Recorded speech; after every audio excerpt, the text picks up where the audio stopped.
If you factfully experiencing life as indescribable, you will be in presence in meditation.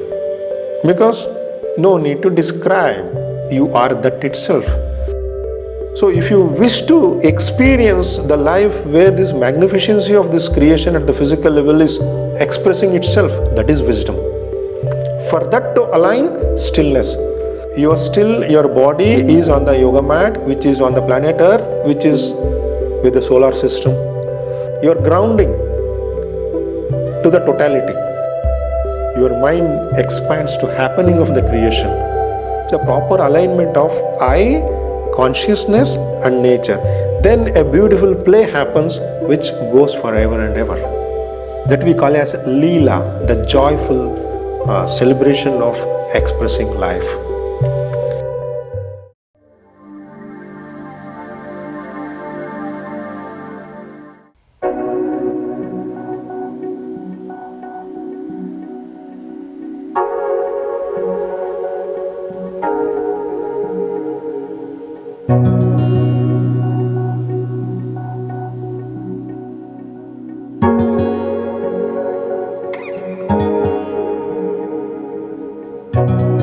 Evolve the self, better the world, love all. Let's join to uplift the human consciousness.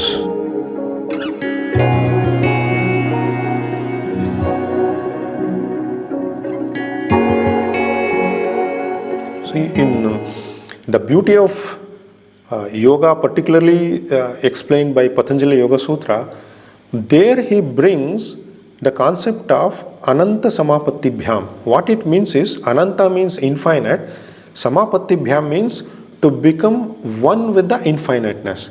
I will explain you this concept, which can be a beautiful tool for every system what we have, whether it is society or education, whatever it may be. When we practice posture, in that sutra it is explained that Anantasamapattibhyām should be experienced. What it means? Physically, suppose let's consider this is my hand. This hand is moving now. To move, always I need space and time. To move, I need space and time, and I need to separate. So here, if my hand is still, it's in this space at this time with everything. The moment the movement starts, it gets separated. In the same way, even to take a very simple example. See, this is a shawl which I have. Now, this shawl is a totality. Let's consider the whole creation. Creation in the angle of physicality. A star, moon, a nebula, galaxy, whatever, even the new telescope what they have sent, it is finding many new worlds which is beautiful. Let's consider this totality. Totality of the creation at the physical level. Now I take one thread out of it. This totality is one. This thread, it will have its own journey.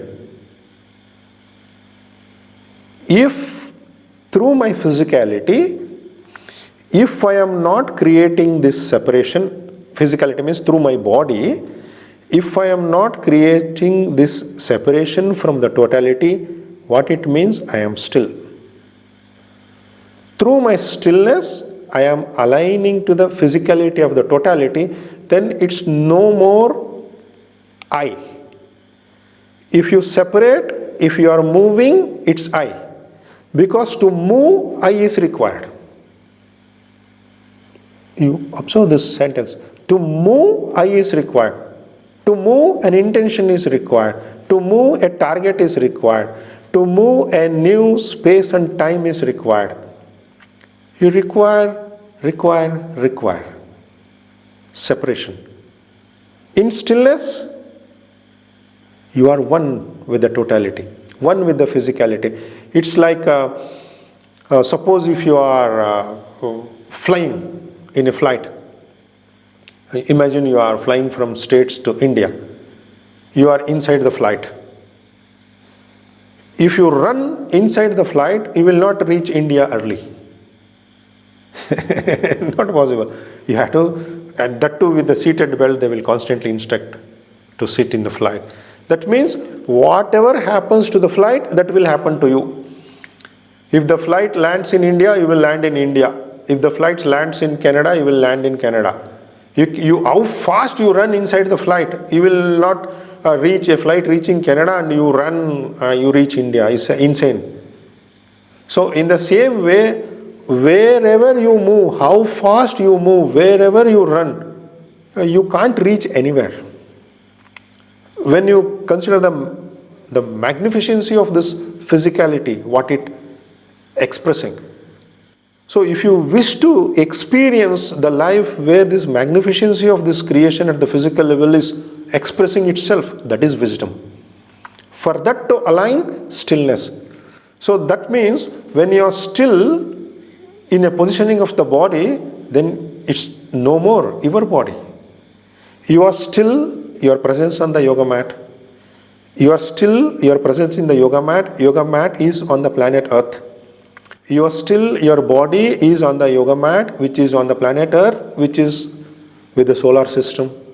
So like that, through your system of stillness, you are rooting, you are grounding to the totality. So how long you can ground? So long efficiently you can dissolve the individualization process. That separation you can dissolve. So actually, it's explained very beautifully in yogic philosophy through how you need to be effortless, how you can become one union with the totality. It's very efficient tool. Unfortunately, who are all practicing postures, they want to run, they want to jump, they want to reach somewhere, or they want to stretch. Oh, my head reached to this knee, that's why I'm a good yoga practitioner. It's not at all like that. How long you can still? To what extent you don't have your body awareness as I? Because once your awareness is limited to your own body awareness, your mind is limited to your own experiences. Once your I is not only your body awareness, your I is the existential awareness, then your mind is not limited to your own experience. Your mind expands to happening of the creation. So the journey from getting limited to your own mind experiences towards the happening of the totality, that journey, that expansion is wisdom. That expansion is the true space which happens by coming out of your sense perception. It's a whole philosophy is there behind it. See, when it comes to walking in life, we have to consider who is walking in life.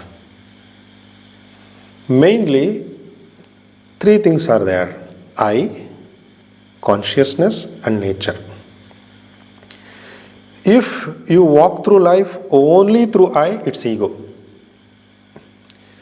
If you walk through life only through consciousness, it's more like not valuing the reality, it's more illusions and imaginations, just some hypothesis. So if you walk through only considering the nature, it becomes animalistic. Since we are humans, since we have the capacity to witness, right proper walking in life happens by balancing the I, consciousness, and nature. All three needs to be balanced. Because if you involve I with conscious and nature, you will get the self-reflection. If you involve consciousness with the I and nature, you evolve at the soul. If you involve nature with the consciousness and I, you enjoy the beauty of the nature. You enjoy the what beautiful creation is outside of us. So all these are complementary to each other, provided if you are not limited by the mind limitations, the conditionings of the mind, what we call. So once that is freed, the whole science of Indian philosophy, or particularly yoga, is to develop this proper alignment in a very organized way. They teach the proper alignment of I, consciousness and nature. Then a beautiful play happens which goes forever and ever. That we call as Leela, the joyful celebration of expressing life. So life journey should be considered from all these angles in a very balanced way.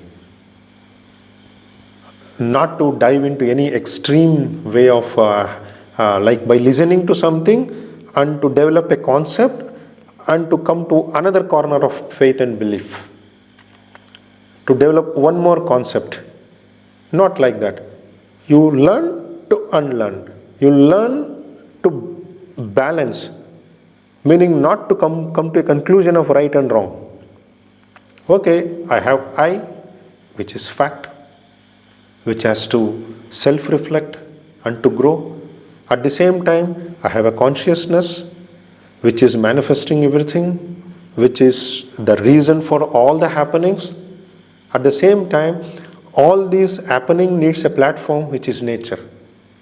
All these three are the most beautiful things. So how I make a journey by unioning all this?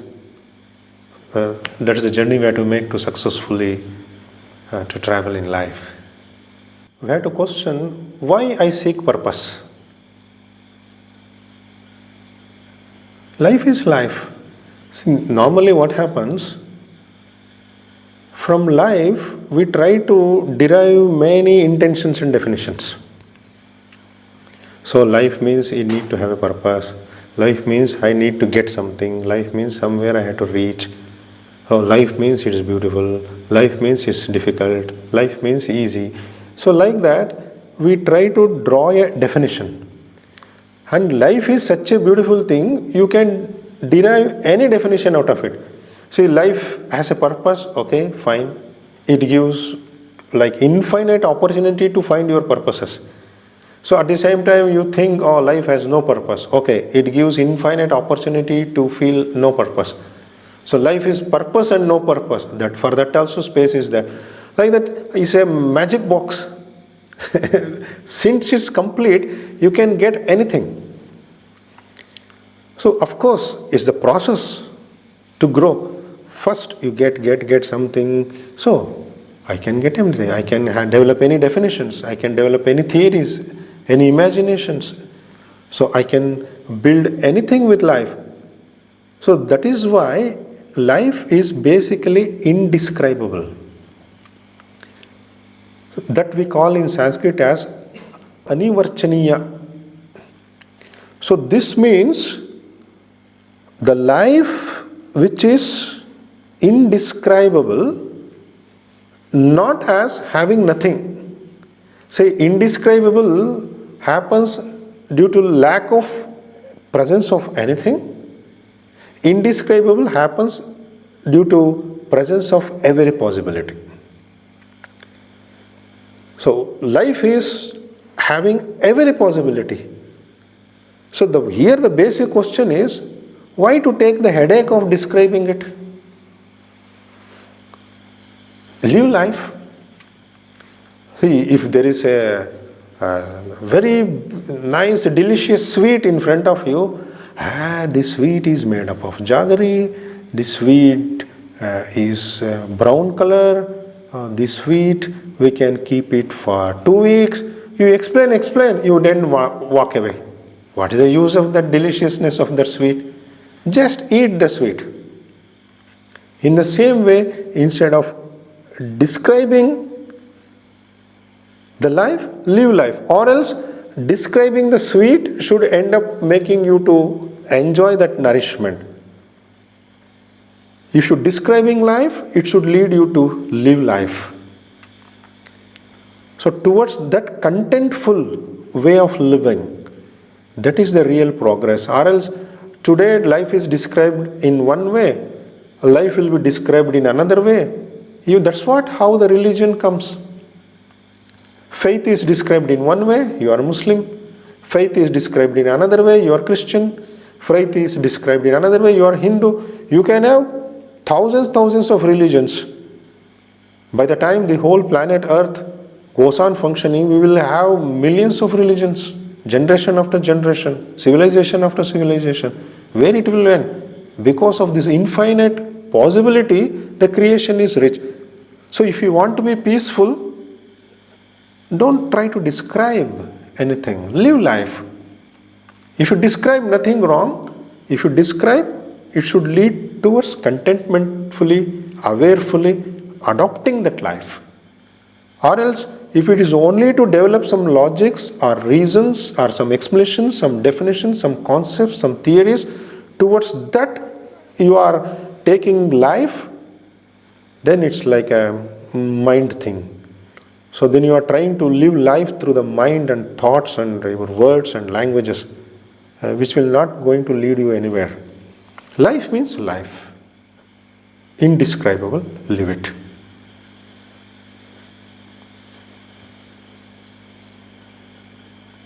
That's the whole point of meditation, in fact. If you factfully experiencing life as indescribable, you will be in presence in meditation. Because no need to describe, you are that itself. And also one thing we need to understand, you will try to describe what you are not. What you are, you know it, you no need to describe. So you have to describe how this delicious sweet tastes to a new person. If you have already eaten that sweet, if somebody tries to describe, you will tell, oh, already I have tasted it, I know it. So once you know you are that, in the same way, life needs descriptions, life needs theories and principles till you know it. Or to what extent you know, to that extent you drop it. The beliefs or definitions. The whole process of meditation is knowing life as life. Knowing life as life leads to being life itself. So that journey goes quite far.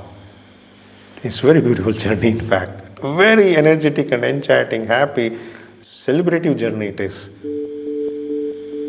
Creation is to live. Oh, I live, you live, every animal lives, so let all live. Out of that oneness, one world, one humanity. That is possible only by making a truthful journey of Aham Brahmasmi, knowing I being the all. How to access it? That is only with knowing of the self. That gap, that space.